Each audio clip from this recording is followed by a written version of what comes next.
మంచి మంచి చీరలు కట్టుకొని గాజులు వేసుకొని మంచిగా తయారైపోతే నేను బుచ్చపుదాని లెక్క పోవన్నా? అది గట్లగానే ఎందుకు అనుకుంటావు నువ్వు? చెప్పు మరి ఎట్లా పోవాలి? మర్చిపోయిందో లేదో అటు ఇటు ఇచ్చింది కావచ్చు. అటు ఇటు ఎందుకు ఇస్తుంది? బరాబర్ లెక్క పెట్టాము. 2000 ఇచ్చింది, నాకు 1000 ఇచ్చింది.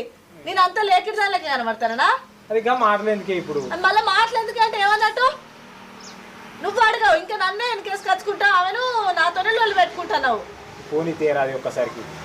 ఇప్పుడు నేను ఉన్నదే ఒక్కసారికి. ఈ ఒక్కసారికే నాకు 1000 రూపాయలు ఇస్తే ఏమన్నట్టు? నాకు తెలుసు మీ అమ్మ గుణం, కావాలనే ఉండు అంటది. ఇక్కడ నన్ను అంత ఎట్టి సాగిరి చేయించుకోవడానికే నన్ను ఇక్కడ ఉండు అన్నది. ఏదో అట్లా ముష్టి దానికి వారేసినట్టు 1000 రూపాయలు వారేసింది.